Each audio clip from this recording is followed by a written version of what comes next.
Me preocupo y me siento bien seguro porque cada día lo comienzo aquí en Ruta. En Ruta. En Ruta. En Ruta.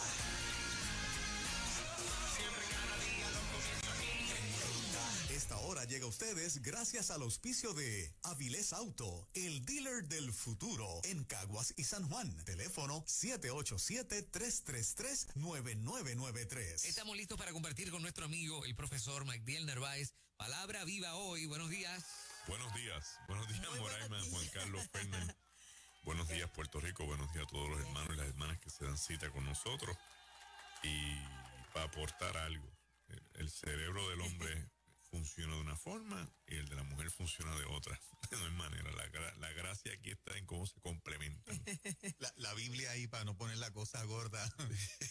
no tira la culpa ni para la balancea. Esta es así y esta es así. Y miren a ver cómo ustedes dos se ponen de acuerdo para creen con eso. Mira cómo ustedes se ponen de acuerdo para sobrevivir. Me tienen a mí, dice Cristo. Las carteras. No traten de entenderse, ámense. Sí. Ámense. ¿Qué diferencia las carteras, verdad, de los hombres y de las mujeres? No. Las carteras son dos mundos totalmente diferentes. Yo te enseño lo que yo tengo por cartera. Hay para atrás ahora, ¿eh? Una cosita así, que para las tarjetas y un billetito colado por el medio. Exacto, 20 más nada. Pero el amor supera el entendimiento, así que... Sí, por eso es que no hay que entender. Claro, así mismo.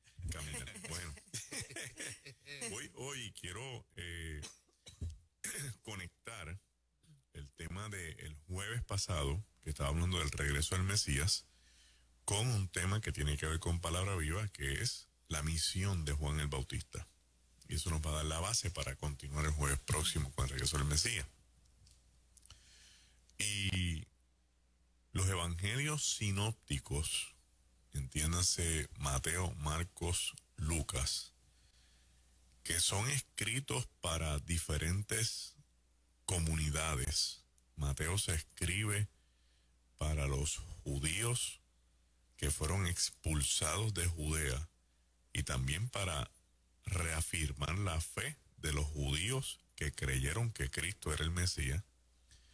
Marcos básicamente se escribe para una población grecorromana porque él quiere presentar a Cristo como el verdadero Dios hecho hombre. Y Lucas se escribe para las comunidades gentiles que sepan que Jesucristo, además de ser el Mesías del mundo judío, reconozcan que es el Salvador de la humanidad. Entonces usted tiene esos tres evangelios, van esas tres líneas. Es vital saber este tipo de detalles porque eso nos ayuda a comprender mejor la lectura. En los tres evangelios llamados sinópticos, que son estos tres, se presenta la figura de Juan el Bautista. También se presenta en el evangelio de Juan, pero lo voy a dejar un poquito rezagado para tomarlo después. Y esta figura de Juan el Bautista se nos trae a nosotros como este individuo que viene del desierto, que tiene un vestido de piel de cabra, de oveja, que come insectos con miel, porque la miel la consigue de las plantas que existen, los panales, entonces los insectos también, y él come eso, con un mensaje interesante de anunciar el arrepentimiento porque el reino de los cielos viene. Esto no se ha hablado mucho con detalles, usando como base el Antiguo Testamento. Esto no es algo que Juan estaba en un desierto un día X y tuvo esta cosmovisión y dijo, tengo que hablar de esto. No funciona así. No funciona así. Sí hay que partir de la premisa que este es un hombre con un llamado a quien Dios escogió para anunciar. Pero los anuncios de Dios siempre tienen una base. Porque un anuncio de Dios no se puede dar en el vacío. Si Dios te va a profetizar algo, es porque hay una base que tiene sentido con relación a esa profecía o al anuncio, ¿verdad? Advenimiento. Entonces, cuando miramos el Antiguo Testamento, que era lo que estábamos planteando el jueves pasado, el mundo judío empieza a desarrollar esta mente apocalipsista. El fin tiene que venir. ¿Por qué el fin tiene que venir? Bueno, porque el estado contextual en el que estamos viviendo es tan caótico que no puede haber forma alguna de nosotros seguir hacia adelante, a menos que Dios haga una intervención masiva, someta a todos los malos y nos devuelva el esplendor del imperio davídico. Entonces Israel vuelva y se ponga en el mapa. Para eso, la teología judía del cautiverio entiende que como único se puede dar es que exista o venga un ser sobrehumano de parte de Dios. Y la gente diría, pero ¿cómo eso se da? Bueno, digamos que el judío ha tenido experiencias hablando sobre el ángel de Jehová, que ha tenido experiencias hablando sobre cómo el Espíritu Santo puede entrar en la vida de un hombre como Sansón, y lo convierte en alguien sobrehumano. Lo que está diciendo esta teología es, no es posible que el cumplimiento del establecimiento del reino de Dios se dé mediante una persona común y corriente. Ellos dicen, eso no puede pasar.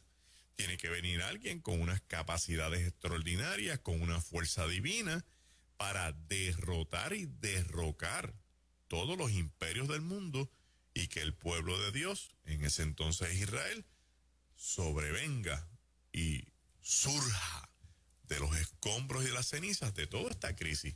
Ese era el ambiente que había. Entonces habíamos dicho, ¿verdad?, que los dejan regresar, restablecen la ciudad, reconstruyen el templo, todo este proceso profético que se da, pero todavía se quedan en la espera de que venga esa figura. Algunos textos rabínicos escatológicos lo llamaban el Hijo del Hombre. El Hijo del Hombre. Por decir un nombre profético alusivo a esta persona que está siempre a la derecha de un rey y que tiene toda la confianza, toda la potestad y toda la libertad de hacer lo necesario para que el reino se establezca. Por eso es que Cristo, en los textos escatológicos del Nuevo Testamento, siempre aparece a la derecha del Padre. Ese es su lugar, porque ese es el lugar en cualquier reino del ente que tiene toda la confianza y todo el poder para ejercer lo que un rey haría, porque el rey no se va a mover. Para eso tiene esa figura. ¿Qué sucede?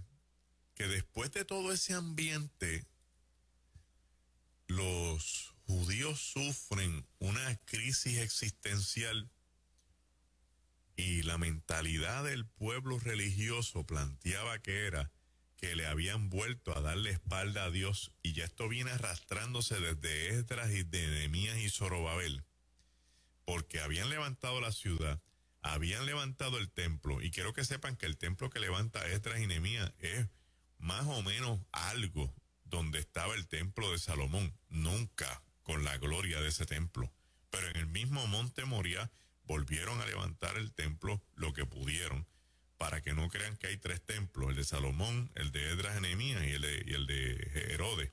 Que Herodes lo que hizo fue en su tiempo utilizar lo que levantaron Esdras y Nehemías y reconstruirlo para hacer un state of art que pudiera superar lo que Salomón en su día había hecho, y lo logró, dicho sea de paso. Pero ¿qué dicen los escritos de esa época? ¿Cuál es el grito de Esdras? Dice que esta gente volvió otra vez a darle la espalda a Dios. Y a consecuencia, cuando vino la crisis con Antíoco Epífano IV, gobernador de Siria, de la línea de los Seleucidas, de uno de los 4 gobernantes o emperadores de Alejandro Magno, que tenían el dominio de esa región, y metió una cerda en el templo y les prohibió las reuniones de los sábados y suspendió las circuncisiones y metió estatuas y adornos en el santuario. O sea, cuando esto ocurre, que es atropellar el judaísmo en todos los aspectos posibles, el pueblo pensó que Dios los estaba castigando por haberle dado la espalda. Ahí es que se da entonces la revuelta de los macabeos, los hermanos Juan y Judas Macabeos, y ellos expulsan a los seleucidas del área de Judá, de donde estaba el templo, y se consignan la victoria para sí mismos. De hecho, la celebración es con pollinos y con palmas de rama, aduciendo que el rey, que en ese entonces le dan la victoria a Dios, ha reinado sobre Jerusalén. Eso tiene el elemento simbólico de las palmeras y el pollino. Cuando Cristo hace la entrada triunfal, es aquí el que viene en el nombre del Señor, porque es el triunfo de Jesús sobre los romanos, de acuerdo al pueblo. Acá es el triunfo de Dios sobre los griegos. Sin embargo, por negociaciones que otro día hablamos con calma de Herodes el Grande, la región que tenía ya cierta autonomía, cierto nivel de soberanía, tanto en Jerusalén como en la Galilea, porque Herodes el Grande primero fue gobernador de Galilea y después fue gobernador de Judá o de Judea. Pues eso se cayó y sucumbió, y vino el Imperio Romano y absorbió la región. Entonces volvemos a lo mismo. Tenemos el pueblo de Dios subordinado y gobernado, oprimido, ahora por otro imperio llamado el Imperio Romano, que es el 4º imperio que ve Daniel en la figura que se presenta en la visión de Nabucodonosor, el imperio de hierro con barro, pero que de ahí saldría el reino de los cielos, o el reino de Dios que se establecerá y que su reino no tendrá fin. Pasan 400 años desde las voces de Daniel, de Malaquías, hasta Mateo, sin un pueblo escuchar un profeta. Sí han escuchado las voces de los rabinos, las voces de los asmoneos, las voces de las sectas religiosas, los sacerdotes, pero un profeta, no. A nivel de Jeremías, de Daniel, no había esa voz. Por lo menos no hay una redacción que te diga que se levantó un hombre como Daniel después de Malaquías, o con Jeremías o Ezequiel. No lo hay. Teológicamente es sostenible. Yo siempre como cristiano he tenido esa pregunta, más que lo que acabas de decir. Escuchar a maestros, profesores, institutos hablar de los 400 años de silencio de Dios. Si pretendemos conocer a Dios, a mí me parece imposible. Desde el punto de vista de quién es Dios, su carácter, lo que yo conozco de Dios no es un Dios que le deje de hablar al ser humano por 400 años. Cada vez que escucho la frase no me encaja.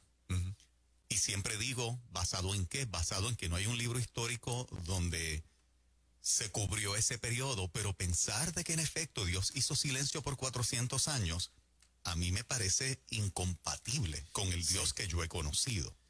Y es la forma en que se emplea la aseveración. Porque no es que Dios dejó de hablar. Exacto, Dios siempre trata con el ser humano. Dios siempre habla. Claro. Es que no había un profeta. Como los del Antiguo Testamento. Pero son dos cosas distintas. Exactamente. ¿Y por qué no es lo mismo decir el silencio de 400 años de silencio de Dios que decir 400 años donde no hubo un profeta. Sí. Es distinto, pero el trato de Dios con la gente, tengo la impresión de que continúa. ¿Por qué no se levantó uno igual? Donde no hubo un profeta como los del Antiguo Testamento. Exacto. Pues mira, no tengo idea. No tengo idea. Sí se me ocurre, bajo el planteamiento de Juan, que también pasó mientras el pueblo estuvo en la esclavitud egipcia. había un profeta, pero estaba la profecía. Porque el pueblo sabía que Dios los iba a liberar algún día. De esa historia la Biblia narra que Dios escuchó en un momento el clamor de ese pueblo. De los hijos. Y ahí levanta a Moisés. Correcto. O sea, Dios estaba conectado con la realidad de lo que le pasaba a su gente. Por lo tanto, la gente tenía viva la profecía, tenía viva la esperanza, lo que implica que de alguna forma Dios se las arreglaba para que la gente mantuviera la fe en lo que se había dicho. O sea, que no enterraban esa promesa, como a veces nos pasa a nosotros, como vemos que el tiempo pasa, enterramos esa promesa. No, porque cuando la Biblia establece que tomarás esta palabra y se la dirás a tus hijos y esto a tus hijos de tus hijos, eso implica no solamente la ley, eso implica la ley y los profetas. O sea, todo lo que los profetas han dicho. Porque si en el tiempo del Papa él no lo ha visto realizado, lo que Dios le haya profetizado, pues se lo va a transmitir a su hijo para que sepa que aun cuando él muera, hay una profecía que viene de camino. Qué lindo. Eso es lo que pasaba en Egipto, eso pasó en Babilonia, y eso pasó ahora en el terreno de ellos, bajo el Imperio Romano. Yo no soy partidario de un Dios silente. Yo creo que Dios siempre se las agencia y se las arregla para decirle al ser humano cuál es su voluntad. Lo que sea, como sea. Pero en esta línea profética antiguo testamentaria, a ese nivel, no había, y aparentemente tengo aquí más o menos una idea con un elemento especulativo, es que como el templo se fortaleció tanto en los últimos años, especialmente en los, digamos, 50 años antes de Cristo, por lo menos, la realidad fue que se convirtió en el centro de la vida judía. Aumentó el escrito. En donde quiera que habían escritos bíblicos. Y a veces nosotros tenemos la tendencia a sustituir unas cosas por otras. Yo me atrevería a decir que nosotros tenemos hermanos creyentes y hermanas que piensan que la vida cristiana es tan simple como ir al templo y se acabó. De domingo en domingo. Pero si usted se mete en la Biblia se da cuenta que eso no es. De hecho, eso es lo menos. Lo más es servir al prójimo y proclamar el reino donde quiera y buscar una vida llena del Espíritu. Entonces, cuando tú pones a tu cosa en balance, tú dices, wow, la forma de vida de algunos creyentes está deficiente, bien deficiente. Se levanta Juan el Bautista y hay tendencias explicativas, históricas, que dicen que Juan, que es de Jerusalén, se retira, se va al desierto. Eso es lo que nos da a entender, según estos comentaristas, entre ellos Joseph Fitzmayer, Raymond Brown, Everett Harrison, que hay momentos en la vida donde el ser humano llega a un cruce de camino. De hecho, a todos nos pasa automáticamente a los 21 años, a los 30, a los 40, a los 50, a los 70, 60 y a los 70. Todos nosotros cerca de esas edades, puede ser a los 59 o 61, pero siempre en la decena, excepto a los 21. Todos nosotros en ese tipo de encuentro tenemos unas preguntas existenciales que nos alcanzan. La persona llega a los 40 años y una de las preguntas que se hace es, ¿qué yo he logrado hasta aquí? Porque mira que lleva 40 años hacia atrás y mira hacia el frente que tiene como 25 o 30 años productivos para ver si con los años que vienen de camino puede culminar todas aquellas cosas que todavía tienen agenda. Son cosas automáticas. A los 50 la persona dice si está feliz con su vida. Y bueno, quizás otros hermanos aquí como Nelson, Angie no puedan emplear eso hoy en día.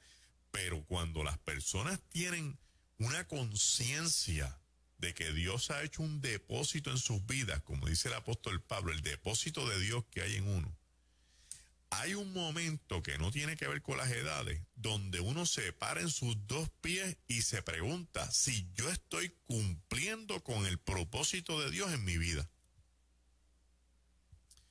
Hay gente que dice que sí, se conforman y se quedan. Hay otros que dicen yo creo que no. Hay algunos que dicen yo no ni siquiera sé cuál es el propósito de mi vida. Y de esos tres grupos, dos, el que dice que está trabajando con eso y él dice que va a buscar el propósito, se van en un quest, se van en una conquista, se van en una jornada, se van en un viaje para ver qué es lo que Dios quiere conmigo. Y parece que a Juan le llegó la hora. Dice, yo nací para algo. Y sus papás se lo tienen que haber dicho, mira, tú eres el anuncio de un embarazo imposible por voz de Dios, que tu papá le costó ser mudo en el templo. O sea, y tú eres el anunciador de algo grande para este pueblo. Eso usted no lo puede coger liviano. E irse a una cafetería, tomarse un café y dice, yo soy el anunciador de algo grande. Usted tiene que apartarse un poquito para ser lo más certero en la relación con Dios. Y él lo hizo. Se fue al desierto, claro. Aquí vienen las otras teorías muy buenas, dicho sea de paso, que plantean que este movimiento qumránico, llamado en algún momento los esenios, lo adoptan. Y es bueno que eso haya pasado porque si alguien estaba interpretando bien la escritura en el tiempo previo a Jesucristo, eran los esenios. Los esenios eran un grupo como lo serían los fariseos, los saduceos, los escribas, pero con otras características. Eran más legalistas. No creían en que la gente que estaba conectada con Dios se podía mezclar con el público. No creía que una persona que estaba buscando purificación pudiera estar con pecadores. Ese tipo de personas. Cuando ven la corrupción del templo, yo creo que es el año 57 antes de Cristo, 47. Entonces deciden darle un golpe de estado al templo gobernado por los sacerdotes, diciendo, ustedes son tan corruptos que nosotros no queremos estar aquí, porque Dios nos va a juzgar por culpa de ustedes. Y deciden irse hasta la zona del Mar Muerto, el desierto de Judea. Y allí establecen lo que se llama la comunidad de Qumran, de donde son los rollos del Mar Muerto. Interesante porque en esta época no existe fotocopiadora, ni un iPhone para tirarle fotos a un documento y yo me llevo una copia. Así que ellos tuvieron que haber buscado la forma de conseguir escribas entre ellos mismos, llamados copistas, que copiaran los textos sagrados y se llevaran copia de los libros para Qumran. Por eso es que se encontraron copias de los libros en las tinajas famosas llamadas los rollos del Mar Muerto, que son escritos de la comunidad, escritos de su doctrina y escritos de los libros del Antiguo Testamento. Eso es un descubrimiento fantástico porque si lo que yo tenía era unos fragmentos del libro de Génesis, pero encuentro un rollo más completo en Qumran, con el rollo de Qumran, yo completo los fragmentos que tenía y puedo hacer una nueva traducción bíblica más completa. De eso se trata esto. Sí, porque si Jesús saca un rollo en Nazaret, dice, este es el rollo del libro de Isaías. Y el libro de Isaías debe tener como 20 rollos, porque no todos los capítulos se escriben en uno solo. Y entonces lo abre y dice, el Espíritu de Dios está sobre mí. Y entonces, ¿qué estamos diciendo? Que se llevaron el rollo original del templo y lo tienen ahora prestado en Nazaret. No, eso contrataron un copista para que copiara y hubiera uno en una sinagoga en Nazaret y hubiera el original en el templo. Así que Juan está cubierto por una secta judía que peleaba mucho con los fariseos, especialmente con relación a los días y al sábado. Hay evidencia escrita de que en especial los esenios celebraban el sábado desde el sábado por la tarde hasta el domingo por la tarde. Wow. Cuando el resto de los judíos, bajo la línea farisaica, el Shabbat es del viernes en la tarde al sábado en la tarde.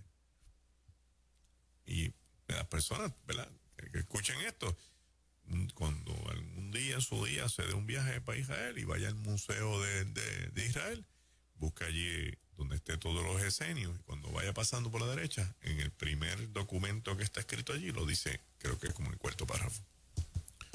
Pero hay otros estudiosos que lo han planteado, igual que las fiestas de los jubileos, entre otras cosas. ¿Qué trae Juan de los esenios? La mentalidad de que el ser humano se tiene que arrepentir. Claro, los esenios lo llevaban a un nivel fanático, legalista. Todos los días, ellos tienen una piscina que tiene 2 escaleras. Todos los días, 2 veces al día, ellos bajan por la escalera del pecado, entran al agua, se purifican y suben por la escalera de la purificación.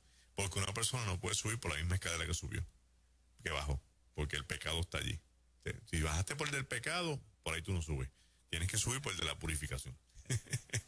Entonces, Juan entendió que el ser humano tenía que arrepentirse, que era pecador, que la palabra hablaba de este Mesías que regresaba. En el caso de los esenios, del maestro de luz y de justicia, que vendría a poner al mundo en orden de parte de Dios y a traer el castigo para los malos y el beneficio para los buenos. Para Juan concluir eso, ¿cuáles eran los libros del Antiguo Testamento que ellos tenían que más podían sacar el hilo de que Jesús venía? ¿De cuál se nutrieron más? De Ezequiel y de Isaías. Okay. En especial, lo más curioso del mundo, que cuando descubren los rollos del Mar Muerto, el libro casi completo que se encuentra es el de Isaías. El de Isaías. Entonces, este Mesías que viene con un nuevo bautismo de espíritu y fuego, uno lo lee y la tendencia nuestra es entenderlo de acuerdo a nuestra experiencia actual. Pero si la vamos a mirar de acuerdo a la experiencia judía del tiempo de Jesús, con una base de trasfondo del Antiguo Testamento, estamos hablando de otra cosa, porque el bautismo de espíritu y fuego no es necesariamente el bautismo del fuego en el Espíritu Santo. Para un anunciador de que viene un Mesías para restablecer el orden del mundo y restablecer el orden judío con el nuevo imperio davídico que va a prevalecer por siempre, no estamos hablando del aposento alto. Estamos hablando aquí, para muchos comentaristas, especialmente Lat, que tiene un libro que se titula Teología del Nuevo Testamento. Es un curso que estamos dando con la Universidad Pentecostal Mispa en estos días. Para este tipo de teólogo, con una serie de bibliografía que lo respalda, Juan lo que está anunciando cuando viene es que el que viene detrás de mí viene a bautizar en espíritu y en fuego. En espíritu para los que han hecho la voluntad de Dios. En fuego para consumir a los malos. Porque es un anuncio de un Mesías que viene a restablecer el orden, no a traer un mensaje de amor y de salvación.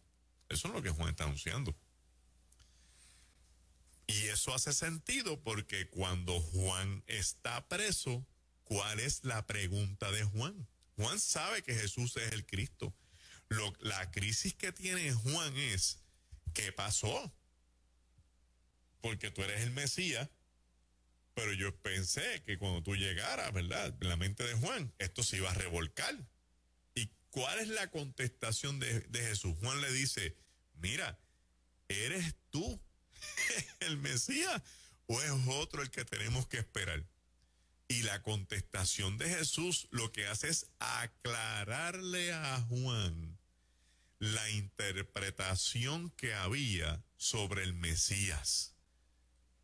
Dile a Juan que los ciegos ven, que los cojos andan y que a los pobres les es anunciado el reino. Entonces hay una controversia. Lo que piensa Juan y todo el mundo judío sobre el Mesías y la realidad de lo que el Mesías está estableciendo en el momento en que le ha tocado su ministerio. Fíjate que Jesús espera que Juan básicamente concluya con su ministerio para él entonces empezar el de él. Tan pronto a Jesús le dicen, arrestaron a Juan y lo van a matar, comienza el ministerio de Jesús.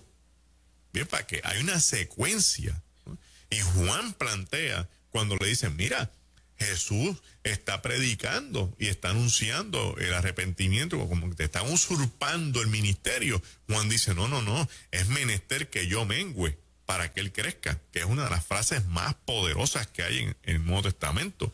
Y era porque muchos discípulos de Juan vieron a Jesús como una amenaza que le estaba usurpando el ministerio a Juan. Ese movimiento se llama el mandianismo, los mandianos, y que son aquellos que Juan, el discípulo amado, en su evangelio quiere corregirle, y por eso en el capítulo 1 dice que el mismo Juan está viendo a Cristo y ahora lo ve con una visión más grande. Este es el Cordero de Dios que quita el pecado del mundo. Este no es el Mesías que vino a destruir el mundo y establecer el mundo davídico. No, ahora Juan dice, no, espérate. Este es el Cordero de Dios que viene a quitar el pecado del mundo. ¿Se contradice? No se contradice, porque Juan tuvo que entender lo que entendió la iglesia posteriormente, que Cristo sí es este Mesías que va a traer fuego y espíritu, que Cristo sí es este Mesías que va a someter al mundo a la verdad de Dios y que va a traer consigo el juicio y un mundo de amor, de paz y de justicia. Pero antes de que eso ocurriera, tenía que haber la revelación máxima del amor de Dios manifestado en la salvación, puesto un Cristo en una cruz como un hito histórico para que el mundo sepa que el mismo Dios que se entregó por salvar a su creación, ahora un día vendrá a juzgar a vivos y a muertos. Así que fue Juan el primero que lo vio. Juan, sí, Juan fue el primero que lo vio. Y lo supo, porque cuando Juan tiene de frente a Jesús, Juan está consciente que está frente a alguien que no tiene pecado y no lo quiere bautizar. Jesús se bautiza y porque él le insiste a Juan que lo bautice para que sea justicia, para que sea un elemento de justicia, dice Mateo en el Evangelio. Una pregunta sin contestación tal vez. ¿Por qué el maestro no escogió a Juan entre los 12? Sí, no, tiene contestación, ¿sí? Porque es que cada cual tiene su ministerio. Bien. ¿Sí? Entonces Jesús tiene que buscarse 12 individuos de paquete, sin mucha contaminación teológica, para este mensaje del reino, distinto al concepto que Juan tiene. Así que Juan estaba bien adelante. Juan estaba bien adelantado. Bien adelantado. Bien adelantado. Su bautismo, que es previo al de la iglesia, pues la iglesia después bautiza como señal, pero ya Juan bautizaba. Entonces viene el issue, este bautismo. La gente tiene, las preguntas son buenas. Bueno, los judíos hacían llamados al arrepentimiento, pero era para cumplir con la ley. Básicamente, el pecado del judío venía a consecuencia de incumplir con la ley. Así que si incumples con la ley, tienes que buscar la forma de ponerte en la línea de arrepentirte y ver cómo te organizas para que vuelvas a estar bien. Para eso, la ley tiene sus disposiciones. La ley tiene sus procesos de arrepentimiento, expiación de pecado, procesos de purificación. O sea, la ley tiene toda una estructura para que la persona que se descarrile de la ley vuelva a la ley. Y que una vez vuelva a la ley, tenga el deleite, y por eso están los salmos, para cantar los salmos y rezar, decir las oraciones y todo eso, porque el salmo es la consecuencia grata del que estaba apartado y ahora regresa. bien distinto al cristianismo. Bien distinto al cristianismo. El cristianismo plantea que tú, si te apartaste del Señor, lo que tienes que hacer es volver y pedirle perdón al Señor. No hay un proceso de rituales para cumplir con la ley. Por eso Pablo dice que la gracia supera la ley, porque el incumplimiento de la ley es la muerte, pero la gracia te provee la salvación para la vida. ¿De cuál dos va a escoger?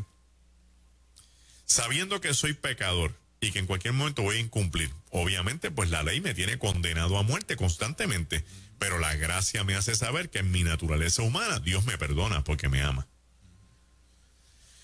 Entonces, el judío no entiende esta dinámica de bautismo para que la persona se arrepienta. Por lo tanto, Juan no está estableciendo una nueva forma o un nuevo formato dentro del judaísmo para arrepentimiento de los pecados. Los judíos sí bautizaban gente, digamos, Magdiel, ¿verdad?, puertorriqueño, que de momento en el tiempo de Jesús quisiera pensar que me atrae el judaísmo y yo quiero ser judío. Pues obviamente los requisitos son cumplir con la ley, con todos los elementos que tenga, y hacen un ritual para un bautismo.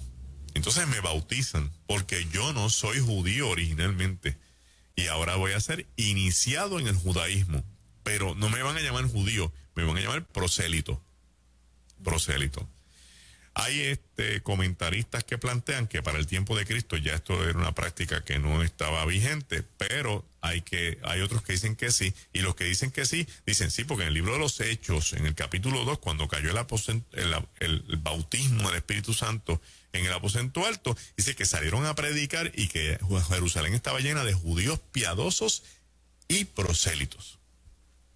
Y de ahí son las escuelas de los rabinos Hillel y Shammai, que todavía practicaban el que judíos pudieran añadir a sus filas personas no judías para convertirlos en prosélitos. Pero Juan tampoco está bautizando para ser prosélito. Juan no está bautizando para convertir gente no judía en judíos. Entonces, ¿qué bautismo es este? Pues Juan está entendiendo que la gente tiene que arrepentirse de sus pecados y que la forma visible pública más contundente para anunciarle a los demás que yo estoy pidiéndole a Dios que me perdone los pecados es el bautismo. Así que el bautismo de Juan no perdona los pecados, pero es una señal que muestra a una persona que se quiere arrepentir de lo que está pensando y lo que está viviendo, por si acaso el juicio de Dios viene de camino, me encuentre puro, perdonado y absuelto. Porque eso era lo que está anunciando. O en otras palabras, el bautismo de Juan es la forma de Juan prevenir a la gente de que viene uno de camino a juzgar vivos y muertos.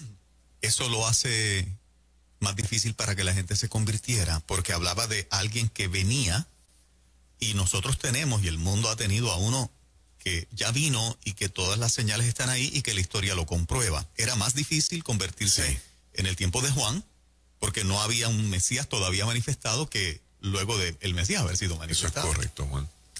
Era bien difícil.